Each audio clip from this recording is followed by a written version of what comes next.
لربك وانحر إن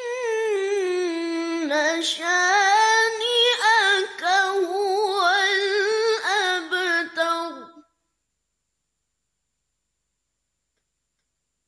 بسم الله الرحمن الرحيم إنا أعطيناك الكوثر فصل لربك وانحر إن شانئك هو الأبتر صدق الله العظيم. Assalamualaikum. Al-Quran menjadi mukadimah untuk hari yang istimewa. Nuzul Quran kita sambut. Bertemankan kami berdua, saya Fitri Yahya. Saya Daya Bakar dan Alhamdulillah dalam bulan Ramadan ni. Jadi bagaimana agaknya Ramadan buat kali ini? Rasanya sekarang ni kita dah lebih daripada separuh dah. Ya? Untuk Fitri sendiri macam mana? Itulah saya rasakan begitu laju, begitu pantas. Jadi rugilah kalau kita macam tak manfaatkan setiap masa yang ada dalam Ramadan. Sebab yang paling kita bimbang ialah tiada barakah dalam hari yang dilalui. Termasuk kita hanya tidur, buat benda yang sia-sia. Kalau tengok, macam tu je. Sedangkan untuk mendapat keberkahan ini perlu ada pengisian, perancangan dan pengorbanan. Maksudnya pengorbanan ni kita bangun awal. Kalau tidak, orang takkan bangun sahur. Kalau tidak, orang takkan berjaga malam untuk tahajud ke untuk semua tu. Kalau tak, kalau sama je rutin je. Jadi apa bezanya Ramadan daripada bulan-bulan yang lain? Tapi tak apa. Kalau rasa macam, Fitri cakap tadi terkesan dekat hati. Tak apa. Mungkin peringatan untuk kita semua.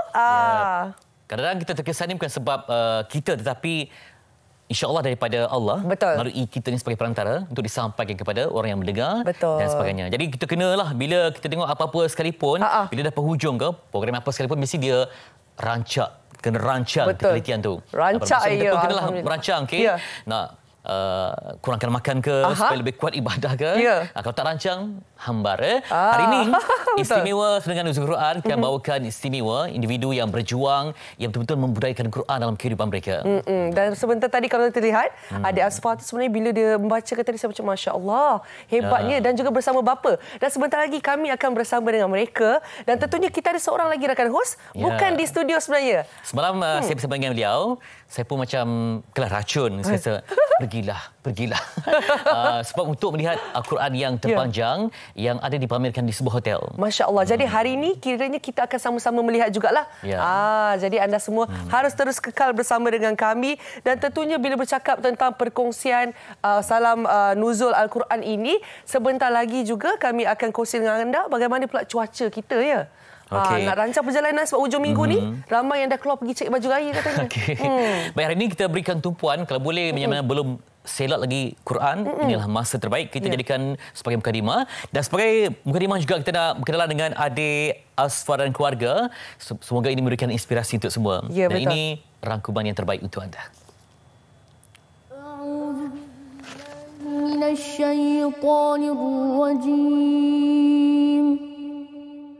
Bismillahirrahmanirrahim.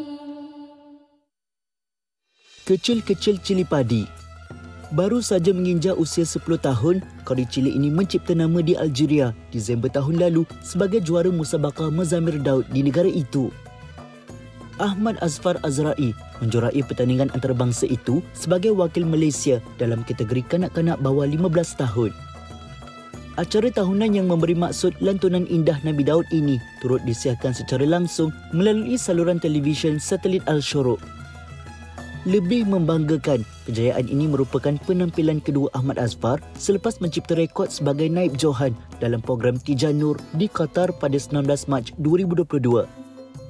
Lahir dalam keluarga yang mempunyai latar belakang hebat dalam bidang taranum, anak kelahiran Melaka ini merupakan cahaya mata kepada qari dan qari'ah Ustaz Azrai Abdul Haq dan Ustazah Sarul Munir Haris. Pasangan itu pernah dinobatkan Johan Qari dan Qari'ah Tilawah Al-Quran peringkat negeri Melaka pada tahun 2021. Ustaz Azrai juga pernah menjuarai kategori tilawah Al-Quran dalam acara Musabaqah Tahfiz Tilawah dan Qiraat Antarabangsa di Kuwait pada tahun 2018. Kesungguhan keluarga ini membudayakan Al-Quran serta menghayati kandungannya melengkapi rutin kehidupan mereka.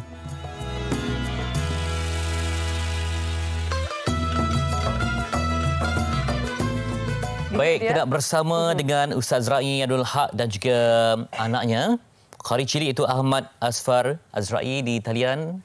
Assalamualaikum. Assalamualaikum Ustaz. Assalamualaikum warahmatullahi wabarakatuh. Baik, mesti ada langsung daripada Serkam Melaka ya? Ya, Serkam Melaka. Minta maaf sikit, ada sedikit gangguan teknikal dapat dengar suara kami begitu. Baik Ustaz, kalau ikutkan bagaimana Ustaz, ialah sebagai seorang Ustaz, cabaran untuk juga membentuk dakwah kepada keluarga dengan Quran. Sebab antara cabaran terbesar bagi dakwah ni ialah kepada keluarga sendiri ya. Dan tambah kalau Ustaz ni, seorang Ustaz mungkin ada tekanan ke untuk membina generasi Al-Quran bermula di rumah ni. Silakan Ustaz. Okey, terima kasih kepada saudara Fitri dan juga Dayang. Okey, sebenarnya saya menjadikan tekanan tersebut tu sebagai satu motivasi lah. Memang bila kita mendidik ataupun mengajar ahli keluarga sendiri ni memang banyak cabarannya, terutama sekali di sudut masa, di sudut penerimaan anak-anak tu sendiri. Memang agak mencabar sebenarnya. Ya, sebab apa? Sebab di sekolah dia dah belajar, dekat rumah pun nak kena belajar lagi. Itu antara cabaran-cabaran yang perlu kita tangani lah. Mau tak mau, kita jadikan cabaran ataupun tekanan ini sebagai satu motivasi untuk kita teruskan demi legasi, demi anak cucu kita, yang mana bila kita tutup mata nanti ada pewaris yang membudayakan bacaan Al-Quran di kalangan mereka sendiri dan juga keluarga mereka sendiri. Jadi itulah saya rasakan itulah yang bagi saya menjadi satu kapsul kepada saya, walaupun tekanan, walaupun rasa itu sangat mencabar, tapi saya gagah juga bersama dengan isteri saya, kami sama-sama berkolaborasi, kita bincang, saya sibuk dia tolong, dia sibuk saya tolong. Ya. Baik, jadi kalau dikatakan untuk mengajar atau menerapkan rasa sayang ataupun cinta pada Al-Quran ni kan, Ustaz, seawal umur berapa sebenarnya yang Ustaz didik anak untuk mempelajari dan juga mencintai Al-Quran? Okey, sebenarnya ada dua perkara. Pertama sekali belajar Al-Quran, yang kedua belajar Taranum. Taranum ialah lagu-lagu Al-Quran lah. Yeah. Saya budayakan Al-Quran dulu, saya mengajar Al-Quran dulu, baru mengajar Taranum. Jadi anak-anak ni biasanya seawal ataupun mula je dia bercakap, saya akan ajar Quran lah. Ya, sebagai asas ya. Baik. Dan itulah kita hari ini seronok sebab bersama dengan juara ni memang viral, tular kerana juri pun terpukau dengan penampilan Ahmad Asfar di Aljazair ataupun Algeria. Baik, Ahmad Asfar, Assalamualaikum. Waalaikumsalam warahmatullahi. Tu dia nampak tenang je. Okey, baik. Kalau ikutkan kan, tadi ayah nampak macam seorang yang tegas. Jadi macam mana Ahmad Asfar rasa ayah ni tegas membantulah untuk hafal Quran, untuk semuanya tu? Macam mana? Takut nak jawab dia sebab abahnya kat sebelah. Lupa pula ayah dekat sebelah kan. Okey. Ayah memang tegas ya, Ahmad? Okey. Kalau ayah tegas, ibu macam mana? Tegas juga ke tak? Tiga juga. Okey. Jadi kalau berapa banyak Taranum ni, yang mana yang menjadi pilihan? Sebab kita kan ada banyak kan. Jadi yang mana yang betul-betul disukai oleh Ahmad Asfar Taranum? Yang mana? Ras. Boleh bagi contoh kita nak dengar? Bagi mana ayat ke dapat kita dengar sikit Taranum? Okey, satu. Okey.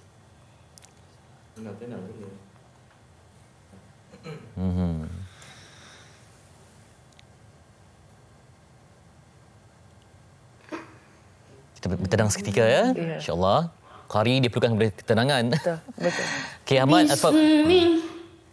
Bismillahirrahmanirrahim.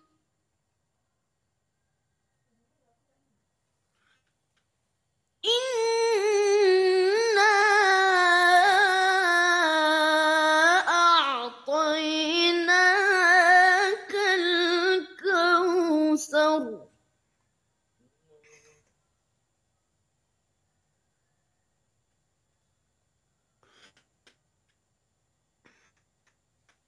فصل لربك وانحر إن شانئك هو الأبتر.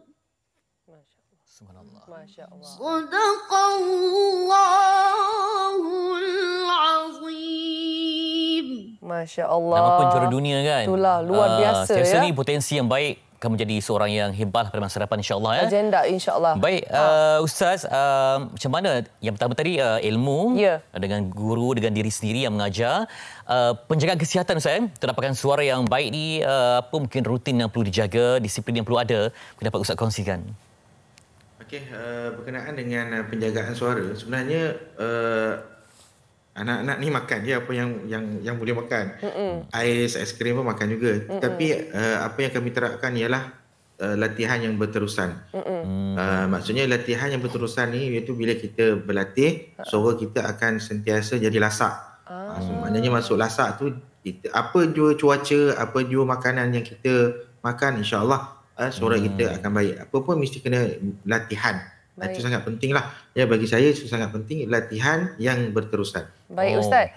Sebab bila cakap tentang latihan tu kan, kita nak tahu juga berapa kerap latihan yang dilakukan. Kalau contohnya persediaan nak masuk satu pertandingan, berapa kerap agaknya? Dalam sehari mungkin beberapa kali? Okey, macam latihan kami ni sebenarnya latihan tidak khusus pun ada. Dan saya melatih anak-anak ni bukan untuk bertanding sebenarnya. Jadi saya jadikan ni budaya. Sebenarnya dia lebih bagus sebenarnya bila ada pertandingan, ilmu tu dah ada.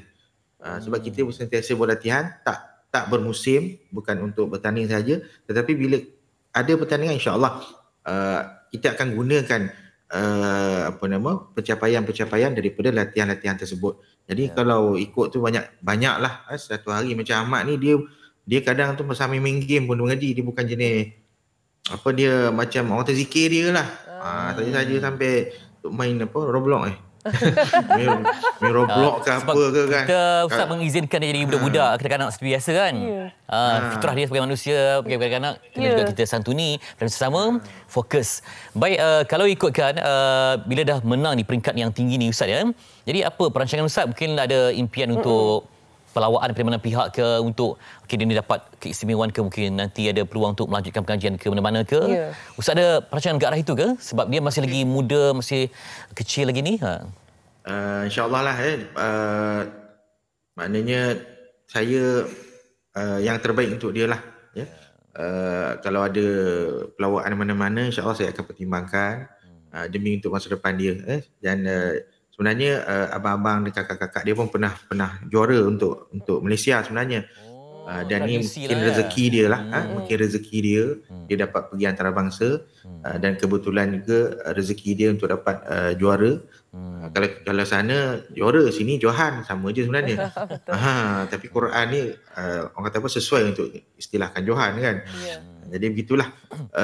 Saya apa yang baik yang untuk dia saya terima dan akan pertimbangkan, insya-Allah. Masya-Allah. Dan kalau boleh ditanyalah, tadi katanya tentang impian dan harapan dan seorang bapa yang luar biasa, katanya apa-apa yang terbaik untuk anak. Kalau dilihatkan tadi gambar-gambar dikongsi, semuanya macam banyak aktiviti kekeluargaan. Mungkin boleh kongsi sikit tips dengan kami semua ni, bagaimana agaknya untuk luangkan masa dengan anak sambil itu mengajar mereka mencintai Al-Quran, Ustaz. Sambil itu juga nak tanya dengan Mak Azfar, apa cita-cita utama mungkin nanti bergelar seorang qari yang hafaz Quran 30 juzuk, impian apa? Doktor ke, macam mana? Pensyarah ke? Dia banyak jeling bapak dia. Dia cakap apa di pandang abah dulu ya? Apa berkongsi dengan kami semua? Cakapnya nak jadi apa? Cita-cita. Pemain bola sepak. Ya, tak dengar. Cakapnya. Imam. Jadi apa? Oh ya. Lama kita restu bapak. Dia malu nak cakap. Malu. Tak apa.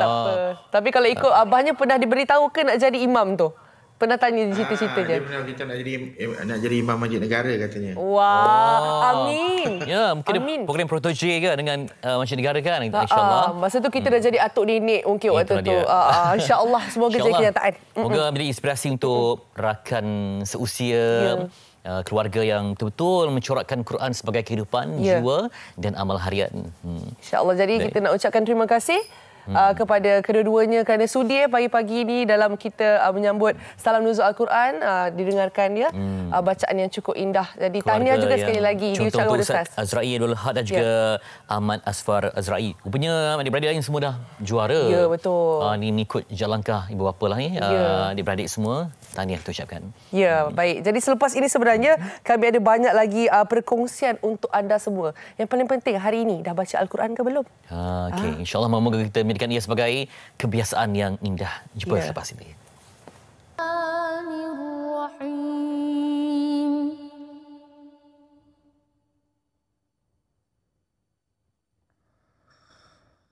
Inna as-safa wal marwata min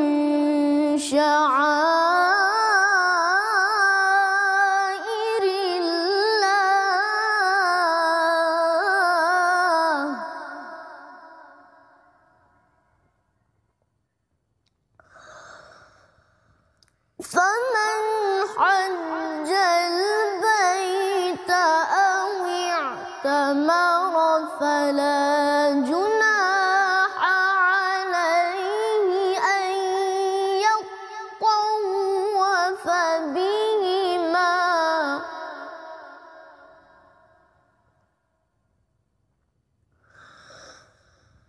ومن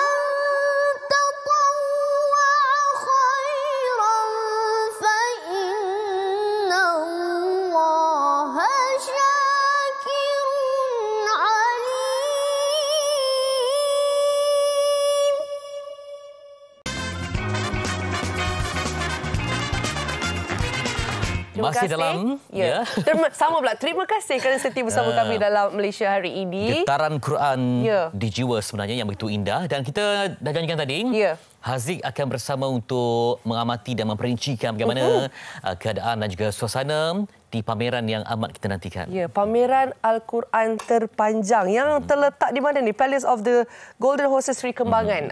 Jadi kita nak tahu juga, Haziq, bawakan kepada kami, hidangkan kepada kami. Apa yang ilmu di sana memang kami tak sabar untuk mengetahuinya. Silakan Haziq Husni untuk laporan. Silakan Haziq.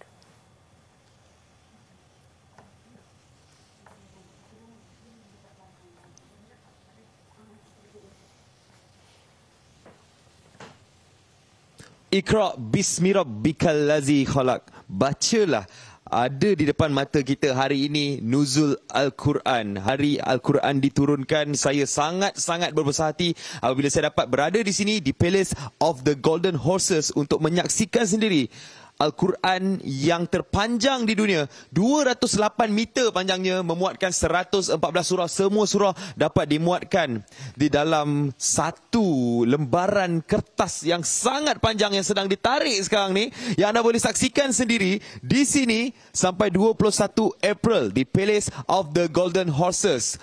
Okey, kalau kita tengok sampai sekarang ditarik, masih lagi tak habis, masih lagi berjalan lembaran kertas ini. Jadi kita nak bersama dengan, inilah dia seseorang yang sangat penting untuk membawa Al-Quran yang terpanjang ini di sini. Jadi kita bersama dengan Tan Sri Lee Kim Yew yang bersama dengan kita pagi ini. Selamat pagi Tan Sri. Selamat pagi. Ya, Tan Sri. Saya berada di sini menyaksikan sendiri Al-Quran ini. Saya sangat kagum, saya sangat teruja apabila kita lihat menggunakan satu teknik yang sangat rumit untuk digunakan, iaitu teknik paper cutting yang memerlukan masa selama 3 tahun setengah untuk disiapkan. Jadi apa yang membuatkan Tan Sri ingin membawa Al-Quran ini ke Malaysia? Saya selalu cakap, walaupun saya bukan Muslim, tetapi saya sangat minat nilai-nilai murni Islam. Dan juga dalam perlembagaan negara kita, Islam adalah main religious of the country. Dan negara, tetapi other religious may be practiced in peace and harmony. Itu Islamlah ada satu agama yang sangat-sangat promote peace and harmony. Dan lagi pun saya pun sangat suka sejarah. Dalam sejarah Nabi Muhammad ada cakap utulumu ilmu wala bisin. Maksudnya tuntukan ilmu walau jauh di Tionghoa. Banyak orang cakap negeri China, tapi itu jam belum. Tak payah pakai pasport. Dan mengapa ada boleh pakai teknik paper cutting? Boleh bawa satu paper cutting. Angkat satu paper cutting. Bagaimana rumitnya teknik paper cutting tu yang dilakukan sendiri oleh saudara Yusof kita yang memang berasal daripada China, daripada Ningxia. So kita saksikan ini. Paper cutting Ini teknik paper cutting dan teknik ini digunakan untuk membuat Al-Quran ni. So ini macam bagi saya, bila saya tengok saya terperanjat. Dan ini bukan benar satu treasure, khazanah.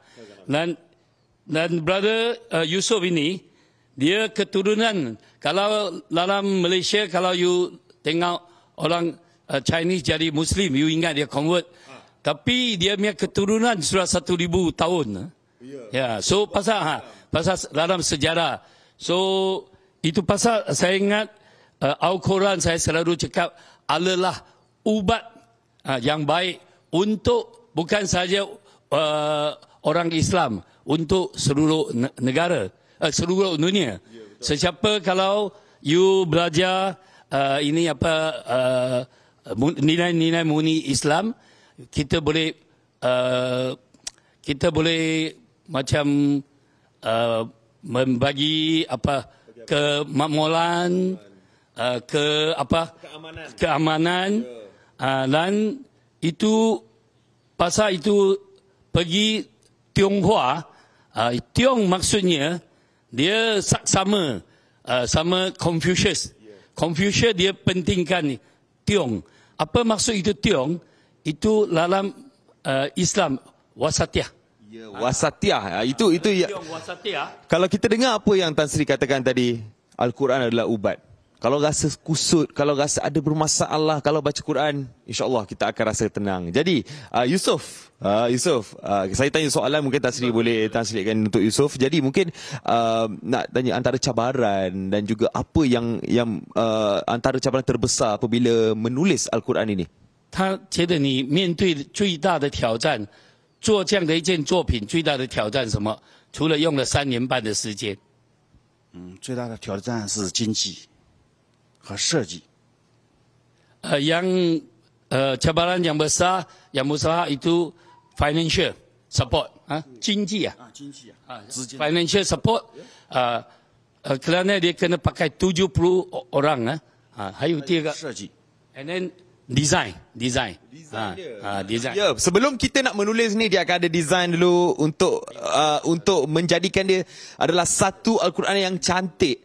Kalau anda lihat hasil tulisan paper cutting ni memang sangat-sangat detail dan semuanya tiada apa yang tertinggal, Tan Sri. Memang semua ditulis kat sini, Tan Sri. Jadi tadi cakap pasal fun.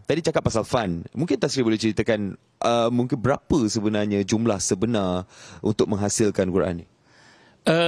Bagi dia banyak cabaran bila kita temu. Mengapa sebelum ini saya lagi ada satu, itu saya punya idea. Itu panggil itu embroidery. Pun buat satu Quran 30 juz, ya, embroidery. Tapi itu pakai pun 4 tahun. Itu saya pun ada bantu. Tetapi itu sangat sayanglah saya. Bukan sayanglah, saya present itu kepada Indonesia Presiden Jokowi. Yes, okey. Hari ni di sini, ya. Ini satu teknik, memang dia lagi satu cabaran. Teknik yang paper cutting. Paper cutting adalah satu teknik yang sangat susah. Tapi hari ini di Palace of the Golden Horses bukan setakat kita ada Al-Quran terpanjang ini, tapi jom kita datang ke sini kejap. Jom Tan Sri. Di sini juga kita ada kaligrafi yang anda boleh datang semasa makan. Dekat sini ada buffet, Tan Sri, betul? Buffet iftar hari-hari.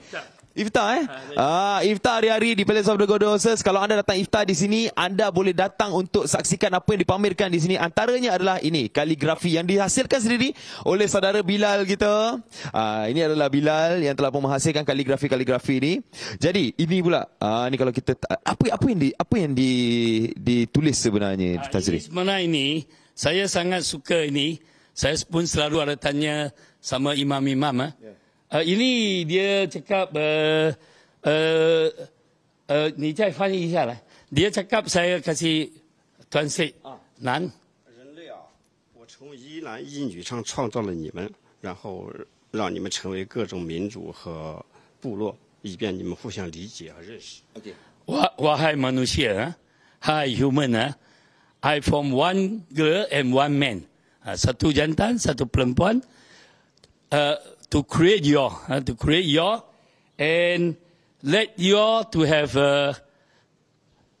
letting your to have what they call a country and all tribes for you to know each other. Ya, itulah dia antara perkara-perkara yang anda boleh saksikan di sini. Lagi-lagi hari ini adalah hari Nuzul Al-Quran. Jadi sama-samalah kita sayangi, kita dampingi Al-Quran. Lagi-lagi dalam bulan Ramadan yang mulia ini, kita ada beberapa hari saja lagi untuk kita rebut apa yang ada dalam bulan Ramadan yang penuh berkat ini. Jadi kita ucapkan terima kasih kepada Tan Sri Lee Kim Yu, kepada Yusof dan juga saudara Bilal yang sudi bersama dengan kami pada hari ini. Jangan lupa untuk datang ke Palace of the Golden Horses untuk saksikan sendiri Al-Quran terpanjang 208 meter yang berada di sini sampai akhir Ramadan ini, dan boleh juga datang untuk buffet Ramadan sama-sama di sini. Okey. Sama iftar sama perpaduan. Sama iftar sama perpaduan. Okey, kita kembali bersama MSI. Terima kasih Haziq Husni. Wah.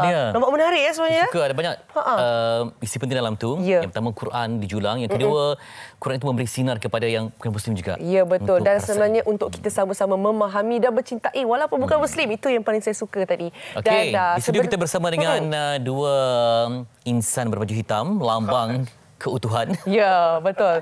Dan mereka sebenarnya adik-beradik. Ya, mereka empat beradik ini memang asyik masuk pertandingannya dan mereka menguasailah pertandingan tu. Masuk pertandingan, menang. Jadi kalau tak ada, kalau yang tak menang dapat majid, mesti dapat majid yang menang. Ada juga kan? Pernah je. Okey, kita nak perkenalkan kepada anda semua. Kita ada Rakib Majid, seorang penyanyi dan juga kori, dan kita ada Nini Majid. Terima kasih. Kakaknya kepada Rakib. Terima kasih. Sudi jemput kami. Sama-sama. Kali itu kan dua lagi tak datang, Fat Majid dan juga Mimi kan? Mimi Munawarah. Betul. Mimi tu kami dengar cerita tengah menonton sekarang. Juara berapa kali katanya? 4 kali. 4 kali juara. Allah. Kalau Nini berapa kali menang? Saya kali pertama. Oh, ketiak biasa ni ya. Selalu kalah dengan dia lah. Tapi tak apa, mengalah sikitlah untuk kakak ya. Okay, sebelum kita dengarkan suara masing-masing memang terbuktilah membuat juara kan. Mungkin disiplin di rumah kot. Bapak tegas ke macam mana sehingga membentuk peribadi kena Quran? Sejujurnya ayah saya memang seorang yang sangat tegas. Baik. Tegas dia tu tak boleh bergurau lah. Okey. Bergurau tu bila dah ada cucu sekarang, barulah boleh bergurau. Baru nampak hilang taringnya sedikit. Hilang banyak. Hilang banyak. Kalau Ayah tak, latar belakang guru Quran ke apa? ayah saya merupakan seorang guru Al-Quran lah. Guru mengajar Al-Quran lah. Ayah saya menguasai bahagian tajwid, ibu bahagian taranum. Masya Allah, kira lengkap. Patutlah champion, patutlah juara ya. Okey. Ibu kami orang Kelantan. Pernah menjadi Johan Tilawah peringkat negeri Kelantan sebanyak 3 kali. Mewakili negeri Kelantan ke kebangsaan pun 3 kali. Lepas berhijrah ke Melaka, berkahwin dengan ayah. Masuk Melaka pula. Dan pernah menjadi Johan Tilawah peringkat negeri Melaka sebanyak 15 kali. Allah Akbar. Dan 15 kali juga mewakili Melaka ke peringkat kebangsaan. Ini kebanggaan Melaka lah ya gini ya. Itu dia. Okay. Jadi bila mak dah top performer kan, macam mana memberi cabaran juga kepada anak-anak bila kata, mak kau dulu tu, bila dah membesar macam mana tu? Sedikit sebanyak memberi tekanan jugalah, sebab orang expectation dia bila nampak mak macam tu, dia pun ingat anak macam tu. Sejujurnya saya sebenarnya, yelah siapa yang suka masuk pertandingan kan, tapi bila ayah tu usaha dia lebih daripada kami, jadi bila atas pentas tu kami kena buat yang terbaik lah. Ya. Sebab membawa harapan. Ya. Gugup tu pasti. Tapi dia punya membayangkan wajah abah kan. Ya, betul. Okay, keluar baik. toilet. Bila dah mak semua terkenal, guru semua, Anak-anak pun orang tahu lah, okay, dia ni mesti akan dipanggil untuk naikkan pentas baca doa ke. Bermula dengan itulah semua kan? Di sekolah lah kan? Sebenarnya mak dengan ayah kami dapat kita punya, orang kata, cungkil bakat kami ni daripada pertandingan sekolah dulu. Sekolah rendah. Kan? Kebetulan masa sekolah ada cikgu kami tu salah seorang tu anak murid Umi. Jadi bila dia kata nak masuk tilawah tak? Ayah saya ni jenis seorang yang suka sahut cabaran. Bolehlah. Jadi Mimi tu ayah saya cubalah asuh sampai Johan pertama kali masuk, terus Johan Negeri Melaka, terus ke kebangsaan. Baik. Itulah bermula daripada Mimi, sangkut dengan saya, bersangkut dengan dia dan bersangkut dengan bongsu lah. Semua bersangkut lah. Tapi belum pernah wujudkan kumpulan nasyid kan? Belum. Itulah rasa tak macam... terlintas lagi, tak terlintas lagi. Perlu di album ke lah, bacaan Quran ke terjemahan. Nama dia The Majid. The Majid. Nampak tak? Tapi kita dah ada produk. Al-Majid Quran Center. Bagus. Sama akhirat. Baik, kita dapat dengarkan sikit bacaan daripada salah seorang. Silakan. Johan lah. Johan lah, kita bagi Johan dulu. Sikit je lah, sikit. Nahawan lah. Bismillahirrahmanirrahim. Wa atayna Musal kitaba wa ja'alnahu hudan li bani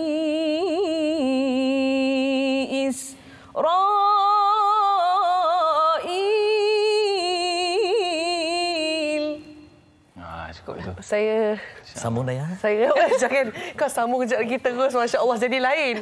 Tapi wow, masya-Allah. Sebab itulah dia Johan. Kita pun rasa sebuah kekurangan lah bersama mereka ni. Masya-Allah, betul. Okey, baik. Bersama dengan ini dia seorang penyanyi, seorang penyair, seorang artis, seorang ahli taranum. Cuba sedikit. Favorite taranum apa? Saya. Favorite taranum Nahawan lah. Nahawan. Okey. Sikitlah Okey. Banyak pun saya sambung Nahawan dululah. Bismillahirrahmanirrahim. Syahru Ramadan alladhi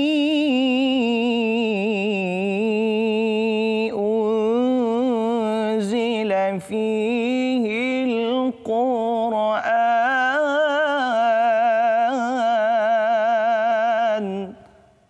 Okey, macam ni sampai petang tak apa kan? Lepas tu saya tu nak tanya, rumah dekat belah mana? Rasa kita kena tahu rumah, tenang ya.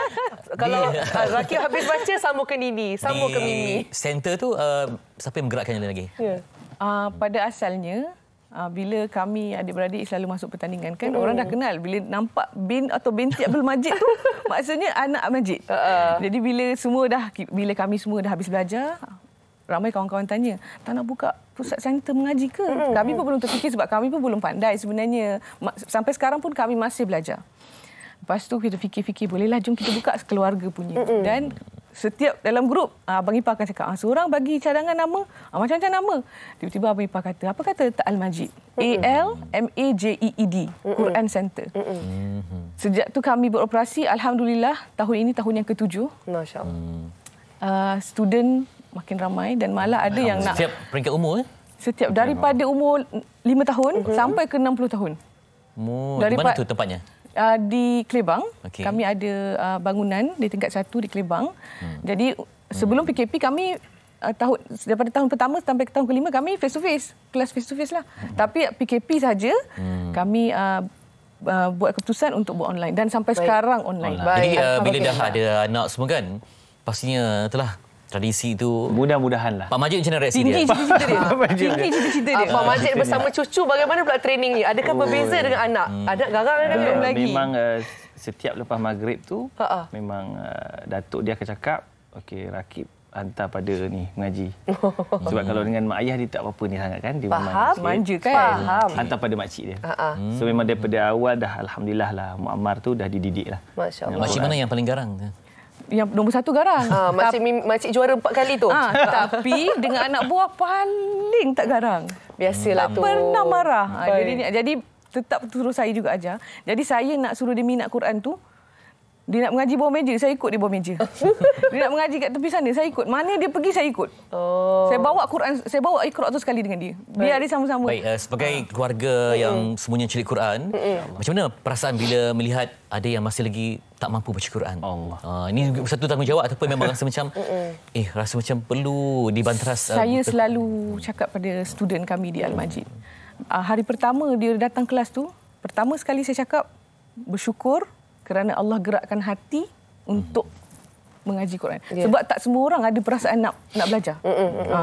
Yang kedua, terima kasih pada Allah sebab bagi kita kesihatan yang baik. Kalau kita dah sakit, tak sempat nak belajar. Jadinya masa sihat tu pulun. Ya, betul. Pulun. Kalau boleh, sebelum kita habis nyawa lah orang kata, biar pandai. Lepas tu saya dengan muda-muda saya selalu cakap, nanti mak ayah kita tak ada, apa yang kita nak hadiah pada dia? Kan? Kalau boleh, belajar Quran sampai pandai. Baik. Apa ni, macam mana buat latihan pernafasan? Sebab Factory Ayah pun macam baru nak mencuba. Okey, kalau latihan pernafasan, kalau saya lah kan, biasa kalau saya jogging tu. Jogging memang masa jogging tu saya menyanyilah apa pun lagu tu. Ataupun kalau taranum tu saya nana-nana lah. So kat situ boleh melatih nafas kita dengan panjang lah. Baik.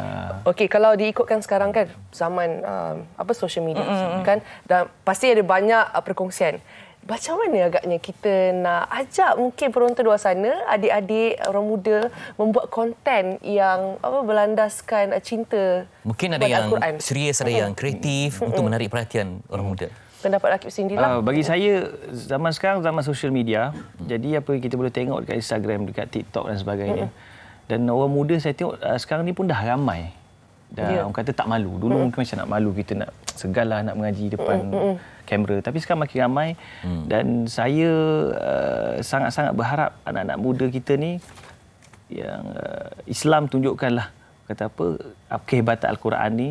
Walaupun sikit kita kongsikan. Dan insya-Allah akan menambah lagi ramai orang akan minat tentang Quran ni. Saya selalu cakap dengan semua student saya berkongsi. Saya cakap dengan student saya, mak ayah saya sebenarnya orang biasa saja.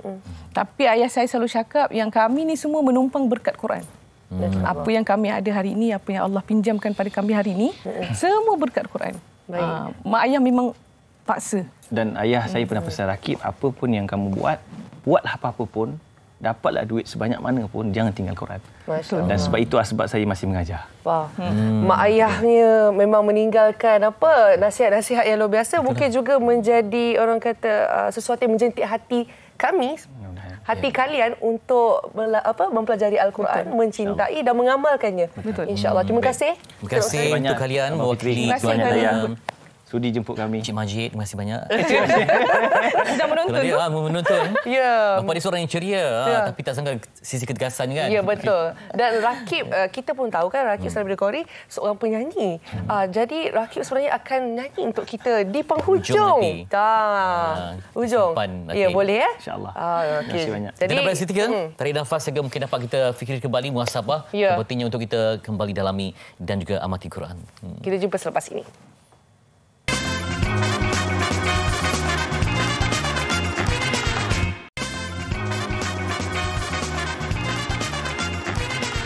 Anda sedang menonton Malaysia hari ini dan saya sekarang ni bukan bersama dengan Factory Yahya, tapi saya bersama dengan Dai Azrin Muhammad Isa, iaitu Duta Dana Pembinaan Masjid Al-Muttaqin Antaragapi. Selamat datang. Selamat datang. Salam Ramadan. Waalaikumsalam. Selamat Ramadan. Alhamdulillah. Saya dah tengah-tengah Ramadan ni rasa macam sedih lah pula. Jangan macam tu. Yelah, sebab rasa macam baru kita nak semangat dalam bulan Ramadan, tiba-tiba dah nak sampai ke penghujung. Saya setuju. Tapi sebenarnya kehadiran awak hari ini sebenarnya orang kata untuk menambahkan lagi pahala kita. Betul ya? Yes. Jadi itu berkenaan dengan Masjid Antaragapi. Okey, mungkin boleh kongsikan keperluan membina Masjid Antaragapi ni. Baik, sekali lagi Assalamualaikum kepada semua penonton-penonton Malaysia hari ini dan juga Kak Dayah. Bagi Kak Dayah boleh? Boleh. Sopan budaknya. Baik. macam semua sedia maklum, kadang-kadang kita ni bila mana dah solat di masjid ataupun di surau kan, yang besar, yang gah, kita rasa macam selesanya, seronoknya. Tapi kita terlupa satu benda. Kita terlupa memikirkan bagaimana orang lain yang solat di tempat lain, adakah dia dapat selesa sama macam kita ataupun tidak. Baik. Ya, daripada sudut ruang dia, keselesaan dia muat ataupun tidak. Apatah lagi bila mana nak sampai ni kan, raya Aidilfitri, Aidiladha ke ataupun solat Jumaat setiap minggu, memang kita akan fikirkan bagaimana semua orang dapat masuk solat dalam keadaan selesa. Jadi macam inilah yang kita fikirkan Kak Dayah. Dan juga penonton-penonton, bila mana kita sebut tentang Masjid Al-Muttaqin di antara Gapi Serendah ni, dia asalnya mereka di situ ni kalau saya difahamkan ada lebih daripada 6,000 orang jemaah yang nak solat, tak kisahlah untuk solat hari raya, untuk solat hari Jumaat, 6,000 lebih. Tapi diorang sekarang solat di satu surau yang kecil hanya menampung boleh muat hanya 250 orang. Cuba Kak Dayah. 250 tapi penduduk 6,000 orang. 6,000. Maksudnya dia akan sembahyang dalam ruang solat utama di bahagian luar dan juga perkarangan tempat parking tu pun dia sembahyang. Bentang sejadah pun semua dalam keadaan panas. Kalau hujan macam mana? Jadi sini yang kita cuba fikirkan. Jadi sebab itu saya kata tadi, mungkin ada orang tanya, dia kata, kenapa tak sembahyang dekat masjid yang lain? Dia kata, selain daripada surau tu. Masalah dia, paling dekat dengan Qaryah di situ adalah 10 km. Oh, jauh masjid juga. yang paling dekat. Tapi standard ada lagi yang 17 km, 20 km, 30 km. Tapi yang paling dekat 10 km. Baik, itu masalah dia. Jadi sebab itulah daripada surau nak bina masjid. Yes, betul. Mudahkan orang untuk semua orang beribadah lah. Betul. Baik, dan kita nak tahu juga mungkin apakah kemudahan yang akan dibina lah di dalam Masjid Al-Muttaqin. Baik. Bila sebut tentang kemudahan apa yang nak dibina di Masjid Al-Muttaqin di antara Gapi Serendah ni, Kak Dayah dan juga penonton, memang kita fikirkan nak jadikan masjid ni bukan sekadar tempat singgah untuk solat ataupun hanya sekadar kita beribadat, tapi dia adalah one stop center. Kita nak bina macam-macam kat situ, mungkin ada kelas tuition, adanya bahagian ruangan untuk disewa, mungkin ada program ataupun apa dewan dan sebagainya. Berkenaan juga dengan pejabat, ruang bawah, ruang untuk kanak-kanak, tempat untuk bersantai, dan juga difahamkan kita nak buat di situ adanya rumah tumpangan ataupun kalau ada musafir yang dia nak berehat ataupun nak tidur semalam 2 malam, mungkin boleh sebut motel ke apa kan, tempat berehat tu, itu pun kita nak buat kat situ. Di samping nanti mungkin ada lagi perkara-perkara lain yang kita nak bincangkan yang kita boleh terapkan, kita buat dekat masjid tersebut supaya macam saya kata tadi, kita nak ikut bagaimana zaman baginda Nabi SAW. Masjid bukan hanya sekadar tempat untuk solat, tetapi dia adalah tempat untuk masyarakat di luar sana. Mengimarahkan masjid lah. Yes, betul. Dan anggaran kosnya berapa? Anggaran kos ni yang saya macam seram nak sebut tu. Tak apa. Anggaran kos ni sedang menonton. Jadi saya rasa memang kenalah saya sebut pada hari ini kan, sebab saya nak bagi tahu kepada orang di luar sana, anggaran kosnya adalah lebih kurang 16 juta. Baik. Sekarang kutipan baru ada 1.4 juta. Baik. Yang diperlukan adalah 14, tetapi itu hanya masjid. Tapi kalau campur dengan dia punya fasiliti, campur dengan dia punya apa yang kita nak bangunkan, saya sebut tadi, berkenaan dengan rumah rehat, berkenaan dengan kelas tuition, tempat dewan dan sebagainya, mungkin boleh mencecah anggarannya adalah 24 juta. Jadi kalau kita lihat inilah macam model ataupun bayangannya. Mungkin bagaimana para penonton boleh menyantuni Hari Nuzul Al-Quran dan juga sekaligus kiranya menjadi sebahagian daripada Masjid Al-Muttaqin, termasuk dengan saya sendirilah.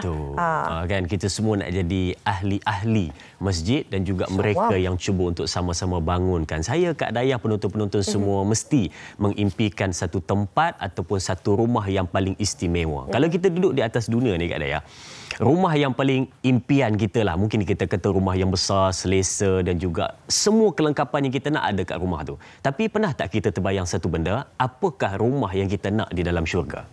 Sebab Nabi SAW dia pernah sebut, baginda pernah bagi tahu kepada para sahabat dan sampai kepada kita hari ini.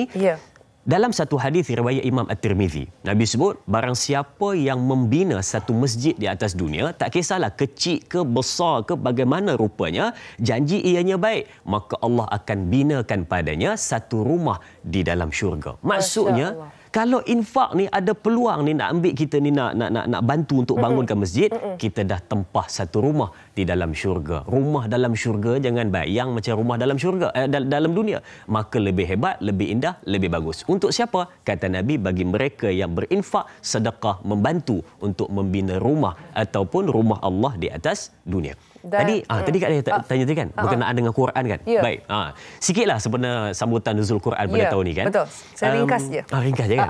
Nuzul Quran pada tahun ni memang kita faham Al-Quran ni dia ada kena-mengena dengan memperbaiki hati. Satunya menenangkan hati, yang kedua memperbaiki hati, yang ketiga adalah melembutkan hati. Dan kita faham juga bagaimana Al-Quran bagi tahu pada kita supaya kita ini sentiasa membantu untuk perkara kebaikan dan juga berinfak, bersedekah demi membantu agama Allah Subhanahu wa taala. Jadi yang kita nak buat ni, nak bangunkan masjid, nak bangunkan tempat sujud, nak bangunkan rumah Allah, ini adalah satu benda yang memang dituntut untuk kita membangunkan benda yang istimewa, khususnya masjid yang cuba kita sebut ini, Masjid Al-Muttaqin Antara Gapi Serendah. Masya Allah, perkongsian yang sangat baik, membuat kita rasa macam baiklah kita dah mengejar ke hujung ni, jomlah kita berinfak dan bersedekah. Baik, terima kasih Datuk Azrin sekali lagi, dan kepada anda semua tidak boleh ke mana-mana kerana kejap lagi saya ada lagi perkongsian bersama dengan Fetri Yahya dan ada persembahan daripada Rakib Majid. Jadi terus bersama kami dalam Malaysia Hari Ini.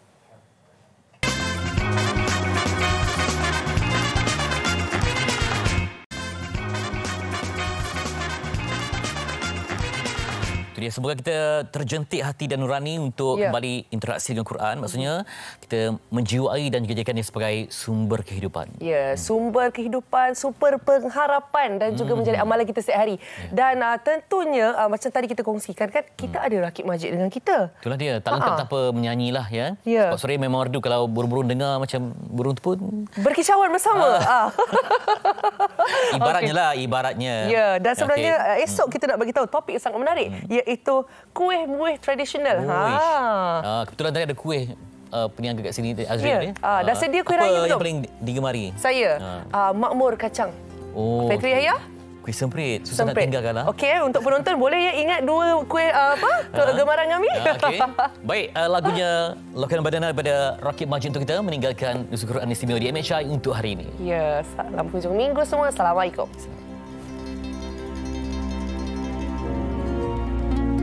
ندعوك ربي من الآمال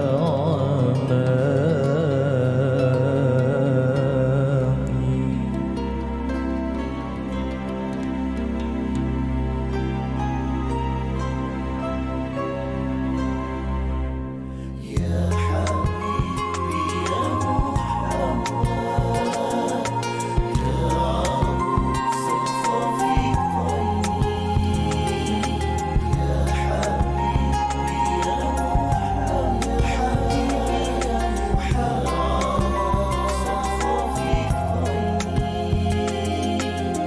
لو كان بيننا الحبيب لدنا القاسي والقريب من طيبة قبل المغيب طالبا قرب الحبيب في قربه النفس تطيب فتدعو الله فيجيب أنوار طه لا تغيب بلغنا لطاه يا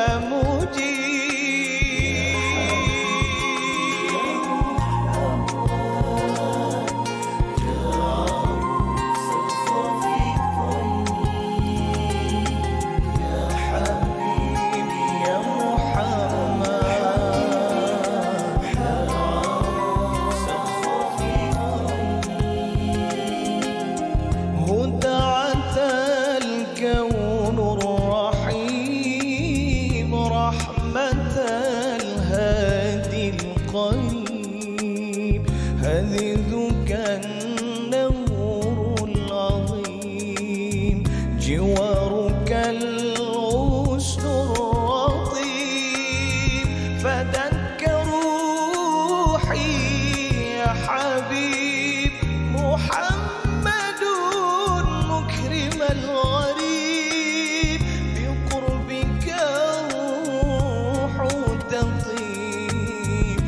رحمة